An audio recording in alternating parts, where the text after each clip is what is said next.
Hello and welcome back. Today we're going to be making another classic, the iconic legendary Martini.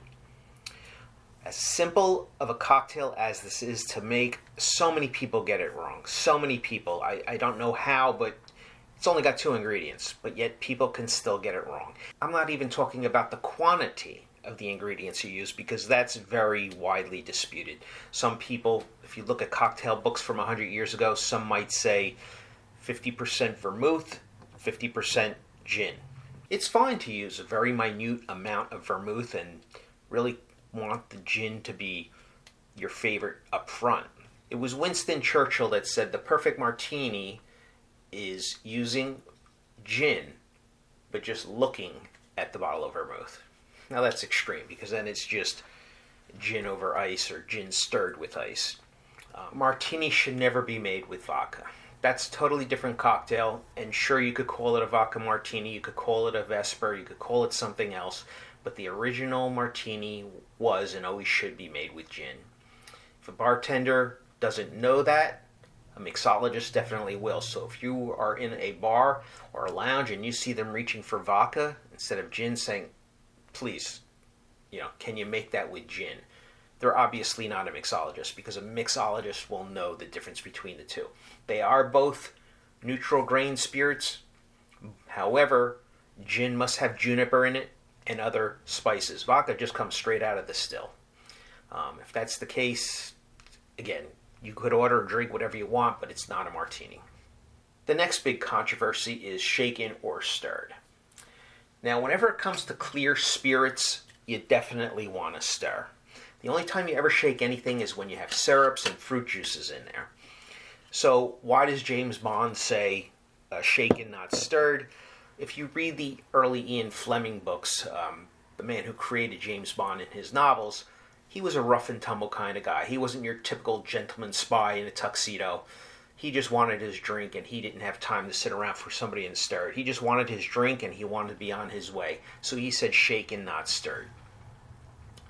The proper martini is in fact stirred because, as I said, all your clear spirits want to be stirred, especially when it's all alcohol.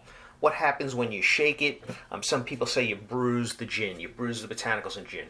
I don't know if somebody stirred it and somebody shook it, whether I could taste if a gin was bruised. I don't know how that happens. I mean, it's not like we're splitting atoms here with this thing. But I will tell you what does happen.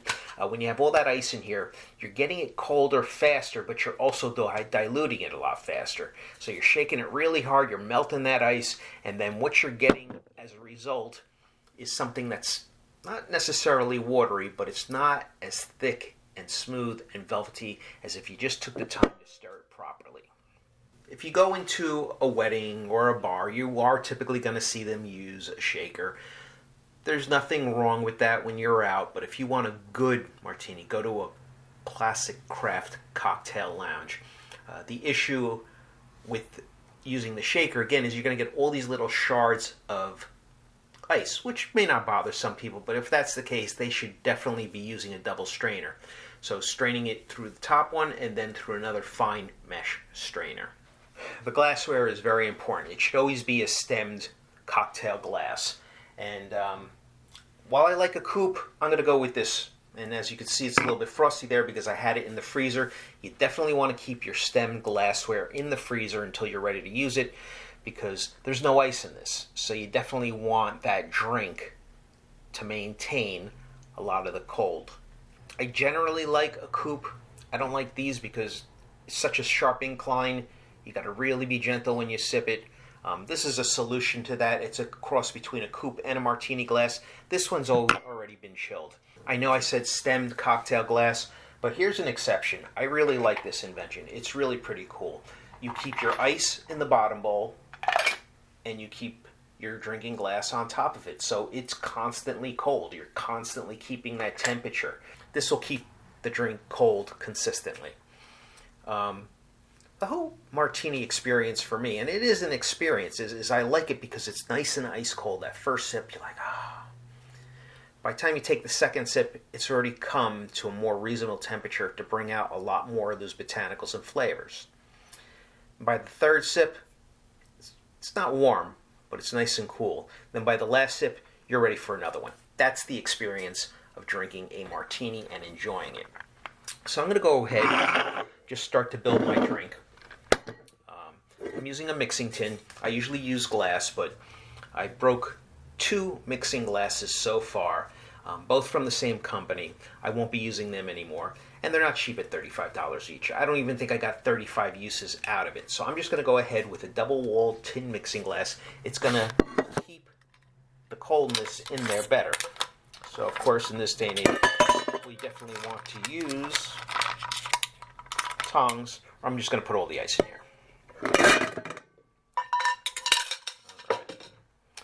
Now, the vermouth. That's the biggest question. How much vermouth? Some people say a 1/4 ounce. You know what you do? I like to go like this. I like to put a 1/2 ounce in there, dump it, get the stirring spoon,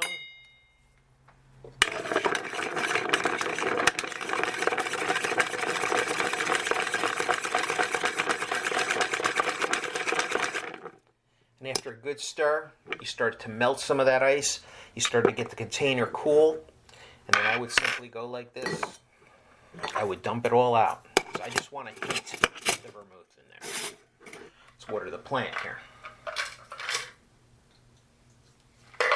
Now, whatever residual vermouth is in there, and whatever the ice held onto, is more than plenty for me. So, yeah, we started out with a 1/2 ounce. What's left in there, probably less than a 1/4 ounce, and that's just fine by me. The original martini was made with Plymouth gin. You could use another gin. This is a great one. It's one of my favorites, but this is really high in proof.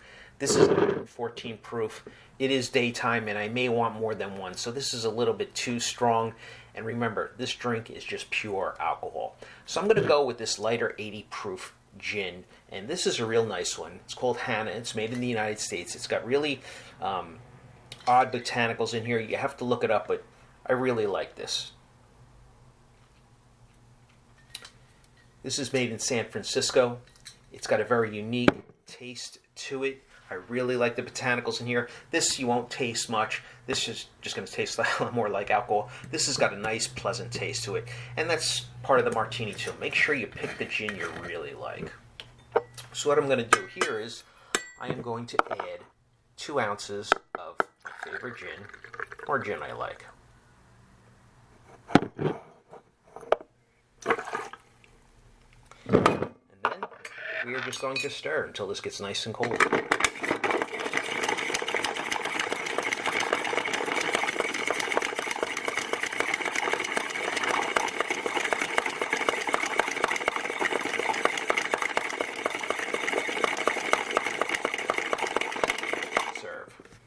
As always, your garnish. I'm going to put my garnish in last. Ever hear somebody ask for a dirty martini? They just want the extra olive juice in there. I'm not a big fan of the olives. I'm just going to garnish it with that. I'm actually fine with a lemon rind peel because I love the essence of the lemon. But we're doing it the traditional way today. So I'm just going to pour this.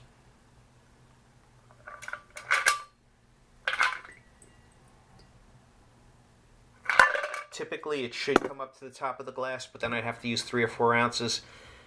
And again, I think a typical serving size is 2.5 ounces of gin, and I think that's plenty for a Friday afternoon.